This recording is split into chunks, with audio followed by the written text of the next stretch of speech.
मानहेरू भिवानी के बीच rail line के दोहरीकरण का काम पूरा हो गया है। इसके साथ ही यात्रियों को गुणात्मक सुविधा मिलने की उम्मीद तो बनी ही है, साथ ही नई रेलगाड़ियों के संचालन की आस भी बंधी है। पिछले लंबे समय से मानहेरू भिवानी के बीच रेल लाइन के दोहरीकरण का काम शुरू था। पिछले 20-22 दिन से ब्लॉक लिया गया था ताकि जरूरी काम भिवानी जंक्शन पर पूरा किया जा सके। ब्लॉक की अवधि खत्म हो गई है और रेलगाड़ियां अपने डर्रे पर आने लगी हैं। अब उम्मीद यह है कि आने वाले कुछ दिनों में भिवानी जंक्शन पर नई गाड़ियां आएंगी। दिल्ली से 7 रोड के बीच रेलगाड़ी चलाने की घोषणा तो हो ही चुकी है। अमृतसर से ग्वालियर वाया रेवाड़ी, मथुरा और इंदौर से भिवानी के बीच भी गाड़ियां चलेंगी। कंपनी का काम है और चाहेगी सारी पिन लगा देगी तो 2 दिन में समाप्त कर सकती है। वो तो एक अलग इशू है ना। ये ड्रॉपर बन रहे हैं ना बस। हाँ। ड्रॉपर के बाद में कोई काम ही नहीं है, कागज चेक नहीं लगा।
डॉक्टर साहब, मानहेरू भिवानी खड़ा के बीच में डबल लाइन का काम पूरा हो गया है। गाड़ियां पटरी पे आ गई है। अब भिवानी को नई सुविधा क्या मिल सकती है? जो डबल लाइन का काम अब पूरा हुआ है उससे एक तो हमारी ट्रेनों की स्पीड बढ़ गई। दूसरा, जो पहले टाइम लगता था, जैसे रेवाड़ी भिवानी से रेवाड़ी जाते थे या रेवाड़ी से भिवानी आते तो रास्ते में क्रॉसिंग के लिए टाइम लगता था, वो टाइम खत्म हो गया। तो यात्री अपने समय पे अपने गंतव्य पे पहुंच सकते हैं। दूसरा, डबल लाइन के बाद अब हमें उम्मीद है कि भिवानी को और भी नई गाड़ियां इस रूट पे मिलेंगी, क्योंकि रेलवे का ये कहना था कि अभी हम गाड़ी नहीं दे सकते क्योंकि सिंगल ट्रैक था, तो इतनी गाड़ियां नहीं आ पाएंगी। अब डबल ट्रैक हो गया तो हमें उम्मीद है कि भविष्य में नई गाड़ियां जल्दी हमें मिलेंगी। कितनी नई गाड़ियां मिल सकती हैं? सर, अभी जो फिलहाल आज के टाइम पे जो प्रपोजल है वो अभी तक तो 2 गाड़ियों का अभी आया हुआ है। एक नई दिल्ली से रेवाड़ी होते हुए 7 रोड तक जाएगी पैसेंजर गाड़ी, और दूसरी अमृतसर से चलकर वाया भिवानी रेवाड़ी होते हुए आगरा होते हुए ग्वालियर तक की ट्रेन की मंजूरी मिल चुकी है। बस उसकी नोटिफिकेशन डेट आनी बाकी है। इंदौर भिवानी के बीच में भी एक रेलगाड़ी का प्रपोजल है, 2 सप्ताह में 3 दिन चलेगी। हाँ, उसका भी सुनने में आया है कि जो कालिंदी एक्सप्रेस थी हमारी, उसका आईसीएफ रैक था पहले, अब वो हमें एलएसवी रैक से शुरू हो गई है। तो जो 2 रैक उसके फ्री हुए हैं, उन 2 रैकों को रेलवे सोच रहा है कि भिवानी से इंदौर, क्योंकि पहले भी चला करती थी और बहुत अच्छी उस पर इनकम थी, अर्निंग बहुत अच्छी आ रही थी, तो रेलवे के पास रैक की कमी थी। अब रैक वो फ्री हो गए, तो रेलवे दोबारा उसी रैक से भिवानी इंदौर जैसे पहले चला करती थी दोबारा चलाने की उस पर विचार कर रहा है। और उम्मीद है कि निकट भविष्य में शीघ्र ही वो गाड़ी भी चलेगी भिवानी टू इंदौर। भिवानी से बांद्रा के बीच में साप्ताहिक रेलगाड़ी थी, उसे कई बार चलाया गया, कई बार बंद कर दिया गया। उसके बारे में अब क्या लगता है? सर, हमें भी रेलवे का समझना है, क्योंकि जब वो गाड़ी चल रही थी बांद्रा वाली, उससे अच्छी अर्निंग आ रही थी रेलवे को, मतलब गाड़ी पूरी पैक होकर जा रही थी।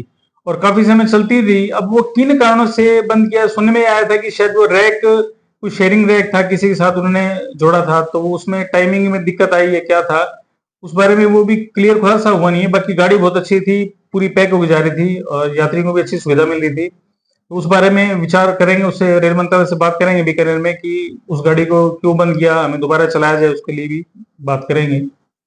मतलब बीकानेर डिवीजन भिवानी के साथ स्वतः व्यवहार करता है। जब कभी भी नई गाड़ी की चलने की बात होती है तो वो गाड़ी हिसार आके रुक जाती है और हिसार से वहाँ लवारू चूरू सादुलपुर होकर अपनी मंजिल की तरफ चली जाती है। भिवानी अछूता क्यों रहता है? सर देखिए, कुछ हमारे पॉलिटिकल प्रेशर भी भिवानी से नहीं जाता। अगर भिवानी से हमारे जितने राजनेता हैं, हमारे माननीय एमपी महोदय हैं, एमएलए साहब हैं, यदि वो थोड़ा सा प्रेशर दें तो मैं समझता हूँ कि भिवानी से भी गाड़ी हमें मिल सकती हैं। उधर से गाड़ियां जाने का मतलब जो हमने सुना है वो यही है कि उधर के जो पॉलिटिशियन हैं, जो राजनेता है, उन्होंने पूरा प्रयास किया है तभी गाड़ियां उधर मिली हैं। अगर हमारे भी राजनेता यहाँ से अगर प्रयास करें तो मैं समझता हूँ भिवानी से भी गाड़ियां खूब मिलेंगी। अब इनको थोड़ा प्रयास करने की जरूरत है। दरअसल यात्री संगठन जितने भी हैं भिवानी रेवाड़ी से जुड़े हुए हैं या रोहतक से जुड़े हुए हैं, उन्होंने कितने प्रयास किए? सर रोहतक वाले जब पहले अरविंद शर्मा जी थे तो उन्होंने अपने समय में काफी प्रयास किए, पर मतलब आपस में तालमेल होना भी तो जरूरी है ना सर। अब गाड़ी कोई मान लिया अगर भिवानी से चलती है, रोहतक से होकर जाती है, तो रोहतक के जो हमारे एमपी है उनको भी प्रयास करना चाहिए। तो आपस में साठगांठ करने के बाद ही गाड़ी सही उस ट्रैक पे चल सकती है ना सर। डॉक्टर साहब, भिवानी से नई दिल्ली एक गाड़ी चलती थी, उसे अतीत में हिसार कर दिया, सिरसा तक कर दिया, वापस लौट के हिसार आ गई। अब उस गाड़ी को एक्सप्रेस की जगह पैसेंजर बना दिया। यात्री काफी परेशान है। दिल्ली जाते टाइम तो बहुत दिक्कत आती है, टाइम ज्यादा लेती है। तो ऐसी स्थिति में क्या रहेगा यात्रियों का भविष्य? देखिए, अभी हमें हाल ही में सुनने में आया कि इस गाड़ी को दोबारा से नया नंबर दे रहे हैं, एक्सप्रेस का नंबर। और यदि एक्सप्रेस का नंबर मिलता है तो हम रेलवे से डिमांड करेंगे कि अगर नंबर एक्सप्रेस का देते तो इसकी स्पीड भी बढ़ाई जाए, इसको पैसेंजर हटा के इसको दोबारा से एक्सप्रेस बनाया जाए, ताकि यात्रियों को जो समय ज्यादा लग रहा है उसमें कमी आए। अभी सुनने में आया है, देखो भविष्य में भी कि इसको बहुत जल्दी जो है ना एक्सप्रेस का नंबर दे रहे हैं। बताइए, डबल लाइन का काम भी पूरा हो गया और स्टेशन का रेनोवेशन भी हो गया, नवीनीकरण हो गया पूरी तरह से, लेकिन गाड़ियां वही पुरानी है। क्या उम्मीद होती है? लग तो रहा है कि नई गाड़ियां चलाएंगे, लेकिन अभी कह तो रहे हैं कि जल्दी हो जाएगा। अभी कितना टाइम लगेगा इतना कुछ कह नहीं सकते, लेकिन उम्मीद है कि 3 गाड़ियां तो इसी मंथ में चलने की उम्मीद है। इसके अलावा भी कोई ऐसी गाड़ी है जो आम यात्री को लाभ दे सके? फिलहाल तक तो मुझे दिख नहीं रहा, और बाकी उम्मीद है कि गाड़ियां और बढ़ेंगी, दिल्ली रोड पे भी बढ़ेंगी, रोहतक दिल्ली रोड पे। भिवानी में व्यापारी तबका जो है वो कितनी से ज्यादा जुड़ा हुआ है। दिल्ली के लिए अगर अतिरिक्त गाड़ी मिलेगी तो फायदा नहीं होगा?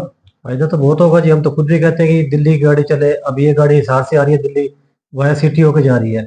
एक जंक्शन से भी गाड़ी वो चला दे सेम टाइम पे या आधा घंटा लेट करके 8 बजे के आसपास चला दे तो बहुत ही फायदा मिलेगा। किसान को भी वो सिटी से कर दिया है। तो वो तो देखो दिख ही रहा है भाई, 3 गाड़ियां गई हैं उधर से। अगर एक आधी गाड़ी नहीं चला के यहाँ से 8 बजे चलाई जाए तो बहुत अच्छा अर्निंग भी हो सकती है और सही टाइम पे भी पहुंच सकती है, सही सिस्टम हो जाएगा।